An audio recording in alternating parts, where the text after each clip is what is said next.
Music just feels so good. You're on to number one.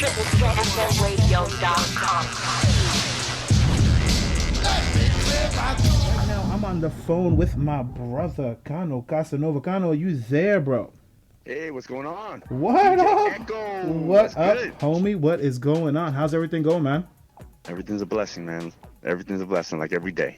I hear you, bro. Listen, man. So we just played this track, Oceans of Hate, and we're gonna get into your knockout song, Sube la Bandera, after the interview. I can't listen. I love that song, man.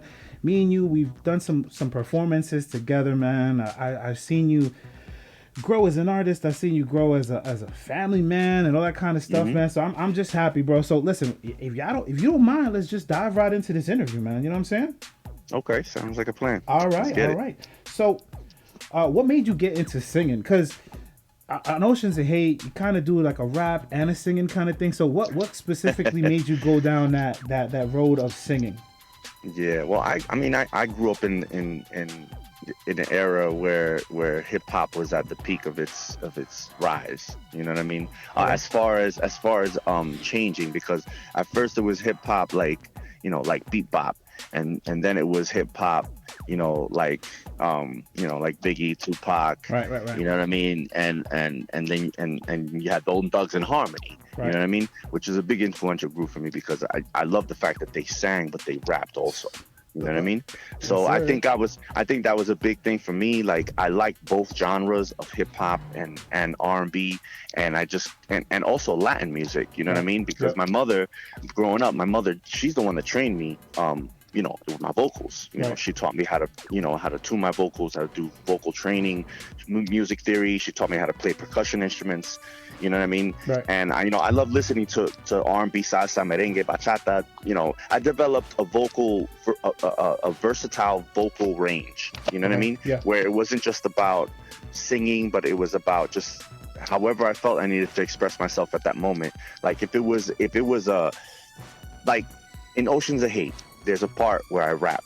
Right. And I felt like that's a part where I wanted people to take me seriously. Okay. You know what I mean? So I delivered it in a way that people could say, "Oh, okay, he's serious about what he's saying right now." Mm-hmm. You know what I mean? Because when you're singing, sometimes people say, "Okay, well, that's nice," but people, it's a different shock factor when you give it when you throw a little freestyle in there, or when you throw a little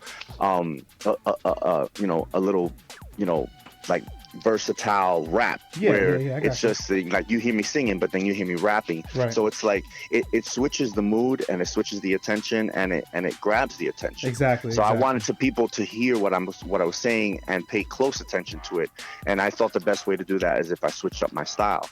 And people say, "Oh wow, that's interesting." You know what I mean? And it worked perfectly for that song because again, you had the vocals were crisp, you know what I'm saying, and the message was important.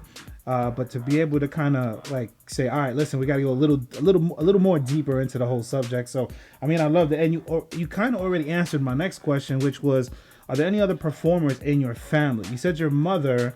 Anybody else besides that? And what exactly what did she do?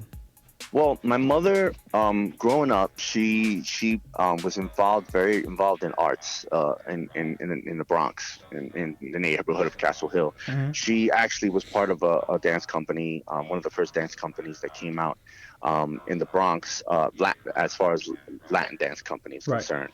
And she was, they were the Latin Stylistics, I think they were called. Okay. And she was one of the lead dancers.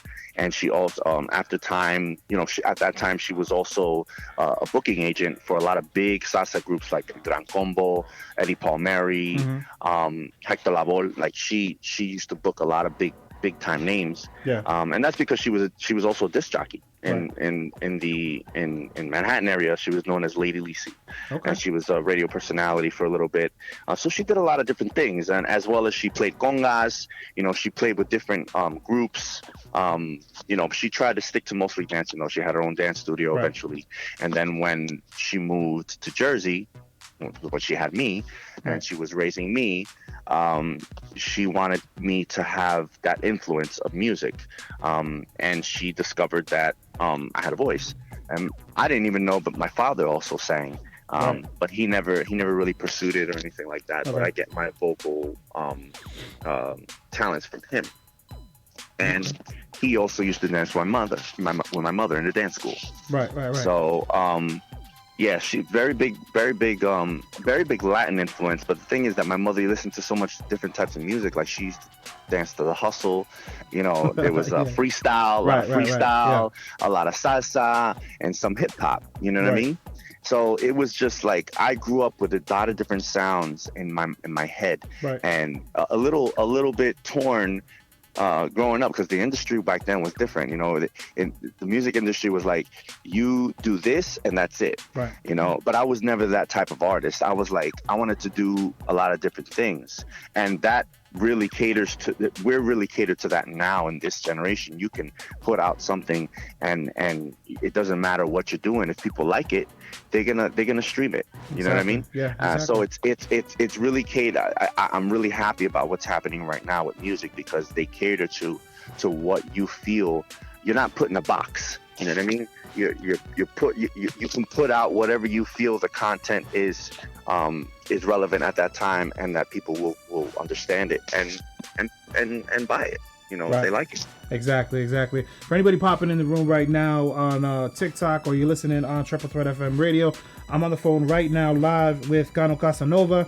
We're talking about his upbringing with music. We spoke about your family. We spoke about you and why you pursue singing and rapping. And so let's get into Sube la Bandera, because this song is 100% fire. I mean, when you think of the word wepa, I mean, this song is like it. And when I think of the word wepa, I think of the Vargas brothers. Yeah. Right. So let's get into it, man. Like, okay, first of all, how did creating this song come up? Because this is like 100% like, if you're Latin, throw your freaking flag in the air and let's rock. So how did this song pop off? Well, I mean, every year my mother used to take me to a Puerto Rican parade as a kid. You know, we never missed a year, and we always had a front row seat right there on the barricade. You know what I mean? So we could reach out and wave our Puerto Rican flag in the air real high, proud like a Puerto Rican. You know, like every Puerto Rican is in New York City, as well as on the island. But I mean, as far as influence, I mean, I was pretty much when it's crazy, because before Maria even came, I had written this song a year before, and for some reason my spirit told me, you got to write an anthem for Puerto Rico. Right. You know what I mean? There hasn't been a new anthem written. No one has really like done a real new anthem for Puerto Rico. You know what I mean? Aside from the one that we all know by Bandera. Right. You know, but I mean, I wanted to do something new. I wanted to do something different. And I wanted to showcase myself, my talent, and my vocal abilities doing it. At the same time, I wanted to do something that people could dance to. Right. So, you know, I decided to do something with an influence of house music, but still salsa, but still like with a hip hop vibe. You know what I mean? And that's exactly what you get in Sube la Bandera. You get you get that type of vibe. You get a little bit of everything. You know what I mean? And you hear the different influences within the music as you listen, and as you listen to the way I deliver the music. But I mean, I just wanted to do something that showcased the pride and the culture of Puerto Rico, how proud we are, and how that pride keeps us together. You know, as a people. You know, that pride.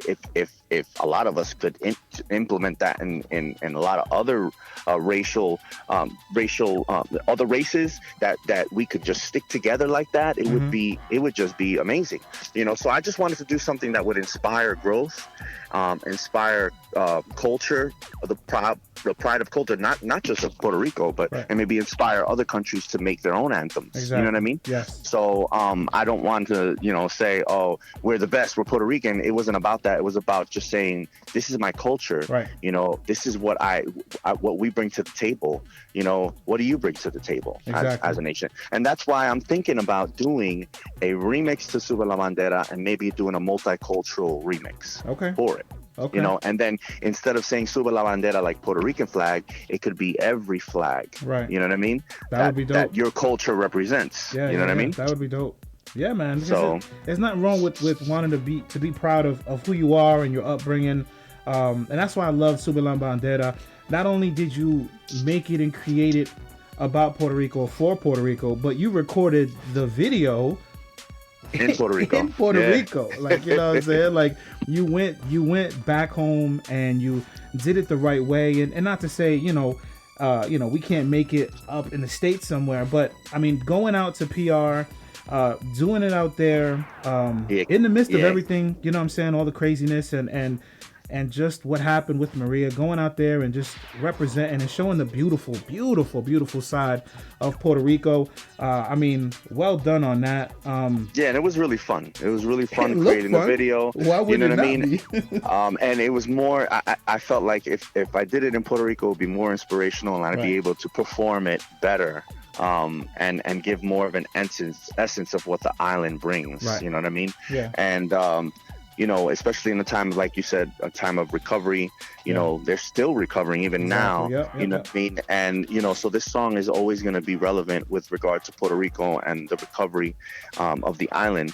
And I'm actually going to be working on a recovery anthem for Puerto Rico, which is going to be something totally separate from Sube la Bandera. It's just going to be a new song, and it's going to be dedicated to the recovery of Puerto Rico. And it'll probably be more like a ballad, but it will be something that can inspire them, as they continue to grow, as the island grows, as things change, because there's a lot of changes happening on the island. And as long as the changes are for the better, and for the well-being of the island, then that's what we want. Exactly. You know what I mean? Yeah, that's what we want to promote. Yeah, man. So performing Sube la Bandera for the first time, and you not jumped ahead, but you kind of you're like you're helping me with my questions.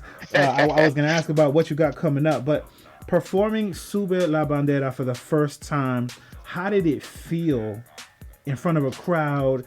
Puerto Ricans, multicultural. Like, how did it feel performing that song for the first time? It felt like all my dreams came true. Right. It really did, because I mean, the one thing that I grew up, learning from my mother and from my culture, what she taught me, is that the best way to express yourself, and the best way to receive the praise of expressing yourself is from your own people. Right. You know what I mean? And then just having that moment to represent your people and having everybody in that moment with you, and just celebrating together. The pride in your culture is it's something that's basically, it's unexplainable to be real with you. But it's very empowering and it's very humbling to me, at the same time, because I mean, I come from humble beginnings just like everybody else. Right. So to be on that stage, in the Puerto Rican festival in Harlem, which is a stage that not everybody gets on. Yeah. You know what I mean? To be in the Puerto Rican Day Parade on a float, performing in front of millions of people and on TV, it's a blessing. You know what I mean? And I can only be thankful. And I can thank God to be blessed enough with my talents and with my know-how and with my writing abilities to be able to deliver something that's going to continue to empower us as Puerto Ricans and as people in general, just to be proud of where you come from. Exactly. Whether Puerto Rican or not. Yeah, exactly, bro. Exactly. Whether Puerto Rican or not. And you talked about new music, this Rehab Song. Besides this song, well, first of all, do you have a name for it? This song? I haven't come up with a name yet. Okay. I'm thinking of a name, but it's definitely gonna have something to do with helping Puerto Rico. Right. You know what I mean? Yeah. And I'm sorry. No. Go ahead. And it's definitely gonna have to do with helping Puerto Rico and its recovery, not just helping with your hands, because not everybody can be in Puerto Rico. Right.